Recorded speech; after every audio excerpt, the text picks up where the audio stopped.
welcome to Graceful Healing, a podcast to get straight talk about healing and living again. My name is Maureen Lake, a holistic health coach, speaker, author, and thyroid disease fighter. My passion is advocating for women's health. Each week, I'll be bringing you graceful conversations to inspire you to seek new ways to hit the reset button, to catapult your health and vitality to new levels. With each episode, we'll discuss with thought leaders, influencers, fellow authors, and women just like you, to share new perspectives about gaining a holistic outlook on life and healing. Listen in and open your heart to all the new possibilities. Are you ready? Let's do this.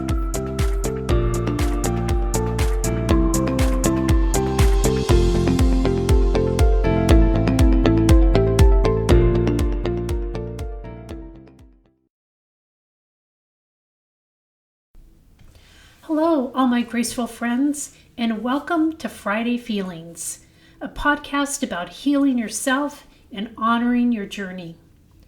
Oh, before I get started, I want to mention that I actually started a private Facebook room for us to share and explore together on topics and concerns, celebrations, and motivations. It's where we can discuss openly and privately. I'll also share nutritional strategies, some recipes and other things, anything really. Beautiful conversations, custom tips, intimacy with concerns and ideas. Want to join? You can find the Graceful Healing VIP room on Facebook. Just search for Graceful Healing VIP room. I can't wait to see you there. Please join. Today I'm going to talk about how toxic are we? And it's a hard day for me today. It's actually a 1-year anniversary since losing my beautiful dog Keira. If you're a pet owner, you understand the depths of my sadness. She died at the tender age of 10 years old, way too soon, from liver cancer. She was way too young, a puppy at heart. The odd thing is, 6 months later, my daughter's dog, Aiden, died of cancer too. They were best friends, and they actually lived part of their short lives together in my house. So what I'm going to talk about today is our environments, our toxic environments. You see, when Keira died, I started to really freak out, thinking it was something that I did or somehow I caused her cancer. Was it the fertilizer I used in my yard? What about her dog food? She loved her treats. Did I overfeed her? Maybe, just maybe I didn't walk her enough. I fed her kibble for years before changing up her diet to a more enriched meat diet. Maybe. I started to play the blame game, something we're all so good at. Well, it's been a year since I was diagnosed with hypothyroidism, too. Funny how they coincided. I tried really hard to beat it back into submission, using supplements, changing my lifestyle, including my diet. I changed the way I exercise. I really increased my meditation practice. You name it, I did it. But when Keira died, I was spun downward into a depth of grief that took another toll on me. I know. I've heard it all. Like, she was just a dog after all. But she was my best friend in so many times of need. A true soulmate you only come across once in a lifetime if you're lucky. She was all that to me. So when she died suddenly, without much warning, I was a wreck. Stress is a silent killer in so many ways. A few months later, I not only had to start pharmaceuticals for my hypothyroidism, but I had some further blood testing, and suddenly, I had Hashimoto's on top of it.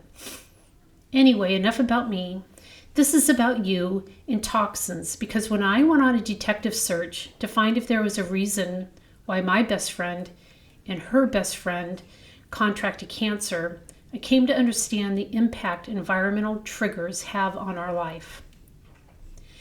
It's handy dandy to blame autoimmune disease all on genetics, isn't it? But the truth is, it can only account for about a third of your risk for developing one in the first place. I'm sure you've heard the expression that while genes load a gun, the environment pulls the trigger. And it's true. The chemicals and pathogens your immune system is exposed to in your day-to-day life will have an impact on whether or not you actually develop an autoimmune disease in the first place. In fact, there's bacteria and viruses lurking out there that have been linked to the development of autoimmunity in the first place. The thinking behind this is that they contain teeny tiny proteins that closely resemble your own, which completely confuses your autoimmune system. So what happens? The exposure to toxins and chemicals can actually trigger an autoimmune disease. Great, huh? We're exposed to these nasty things through pollution, our water, pesticides, herbicides in food, our cleaning products, personal care products, even chemical exposure right here in your very home or workplace. So what happens if we can find the trigger and remove it? Well, sometimes this works and sometimes it doesn't. It depends on the toxin, the level of exposure, and of course, your autoimmune disease. Sometimes complete reversal can happen. Sometimes there's been so much damage that even removing the harmful substance, the damage has already been done. This doesn't mean you can't heal, though. It only means diet and lifestyle is that much more important. So, there are so many symptoms of toxicity that when you look at a list, you first think it's borderline ridiculous. It seems like everything is affected, and the stages and ranges of symptoms from constipation, bloating, hay fever, acne, asthma, joint stiffness, even watery eyes. And most of these symptoms can be the result of something other than toxicity.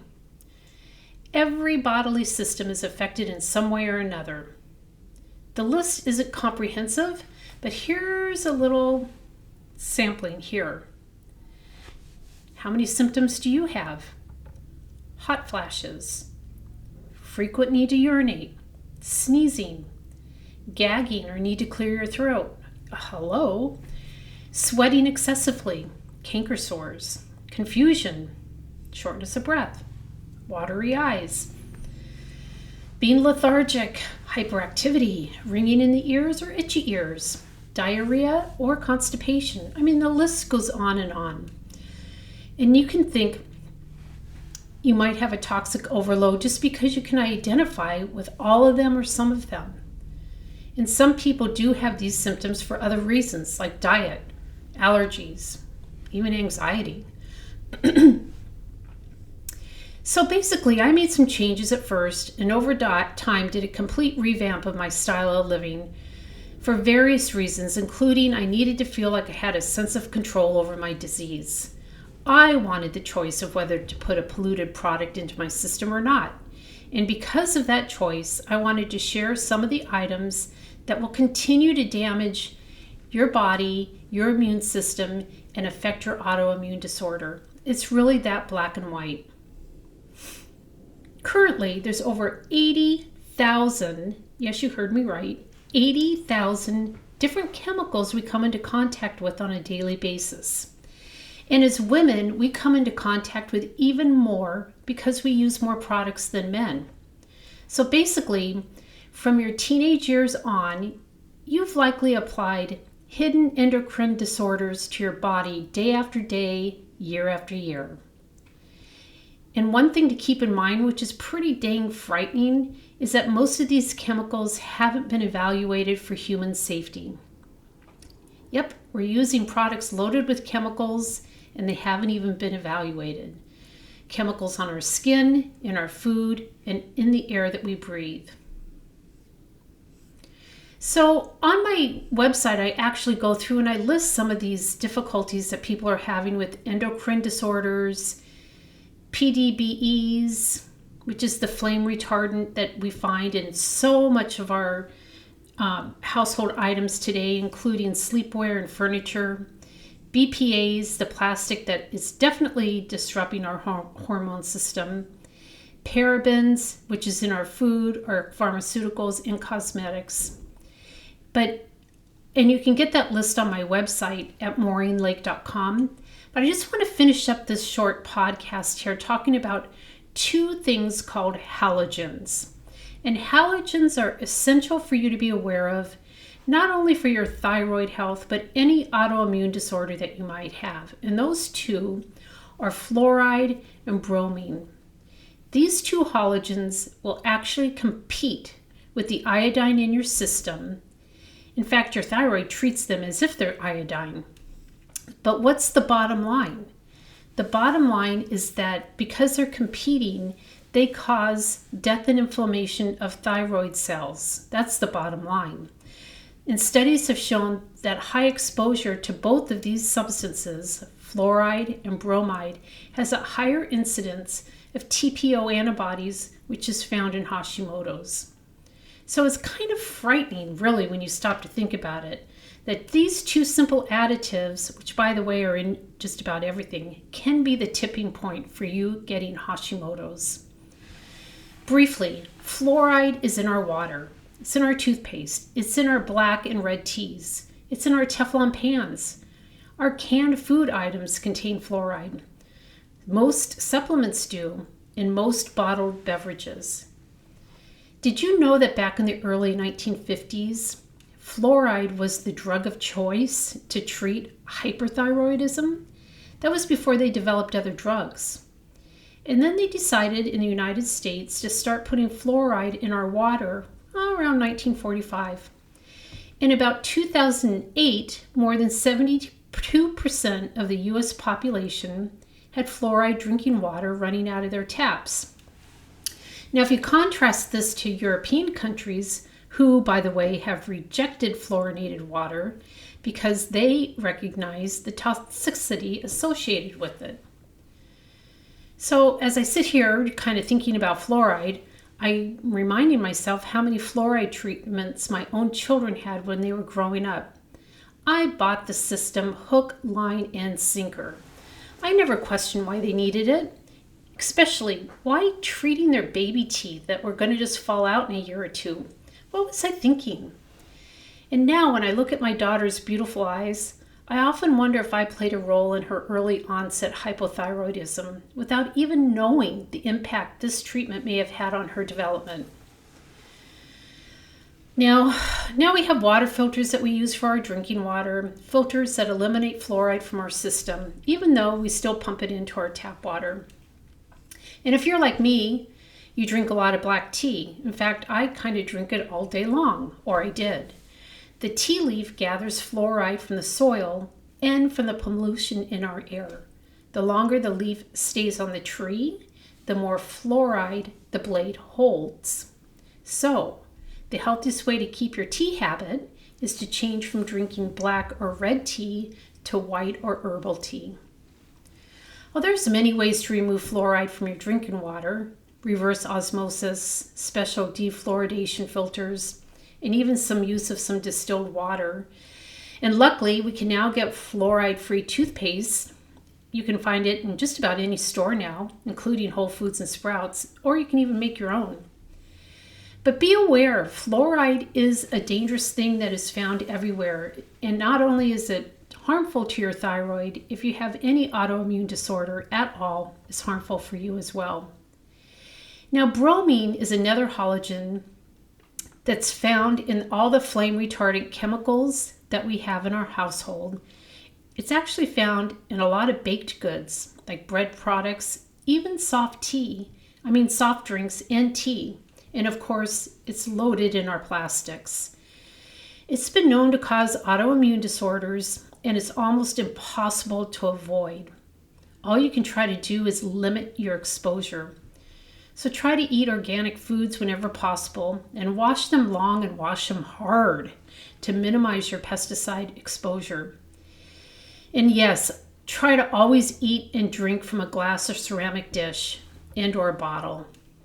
You can now start seeing labels that say no bromine or bromine free on commercial baked goods, which is a really good thing. And if you own a hot tub, look for an ozone purifying system to limit your exposure to bromine. Always, always, always be on the hunt for chemical-free alternatives for your personal care products.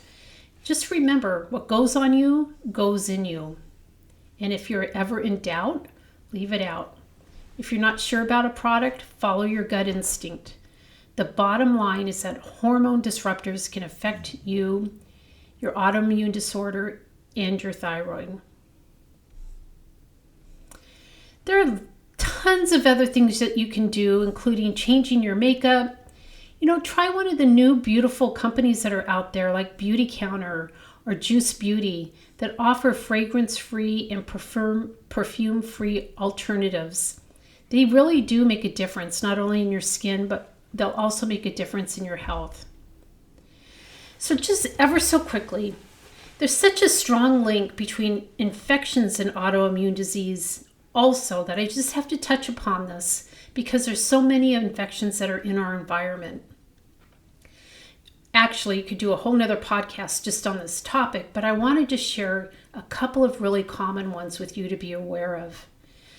Now, we all know about lice and ticks and Lyme disease, but the Borrelia infection that causes them is rampant. And yes, it does cause Lyme. It does cause arthritis. There's current thinking now that schizophrenia might actually be an autoimmune disorder, which is caused by the same infection, and dementia. Giardia is another really, really common infection. In Colorado, we call it the beaver fever, but it's linked to multiple sclerosis, Parkinson's, which is now suspected to be an autoimmune disorder, chronic fatigue, and arthritis.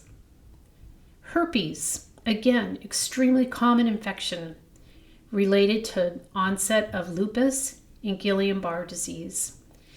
And lo and behold, good old-fashioned strep throat. The strep infection is just something that is constantly in our environment, and quickly when you come into contact with it, if you're susceptible, look out. I'm sure everyone here listening has had it at one time or another in their life. Wonder why your doctor wants you to take all your medication without fail? Well, it can increase your chance of getting an autoimmune disorder. Yep, good old-fashioned strep infection is a trigger point. So putting the pieces together is what you need to do when you have an autoimmune disease, and it's actually the first step to getting well. Toxins are one small piece of the puzzle. As we learn more and more, it's obvious that genetics is only one piece of that bigger puzzle. In fact, current evidence points to autoimmune disease being just as tied to diet and lifestyle factors as type 2 diabetes, cardiovascular disease, and obesity. Yes, my passion for understanding autoimmune disorders really stems from my own personal battle with it. And yes, I am part of the epidemic. My goal with this podcast and these short snippets of information is to hopefully inspire you to look at your situation and get a little trigger happy in order to find your reactions as well. For me, I found I had some heavy metal toxicity. Some of it was from the environment I live in Colorado. Maybe this influence harmed my dogs too. I don't know. I was also drastically low in vitamin D, even though I'm in the sun every day walking my other dogs. I supplement now daily. And yes, I filter my water. I only use glass. No plastic for this girl. I try as best as I can to eat healthy every day, cut out sugar and gluten. The list can go on and on and on.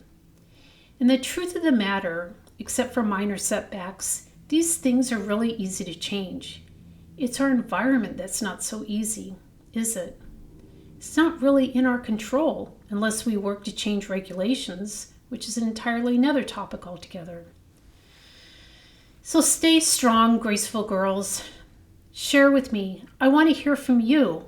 I want to hear how you battle different things in your environment. I want to hear different topics you'd like me to discuss with you on this podcast, email me at maureen@maureenlake.com. And yeah, join my private Facebook group on Facebook too. Remember, it's called Graceful Healing VIP Room, where we will share and get deeper and deeper on topics and concerns, join together in camaraderie in our health and our wellness. Because this podcast is about healing and honoring our journey. Thank you for joining me today and have a fabulous weekend.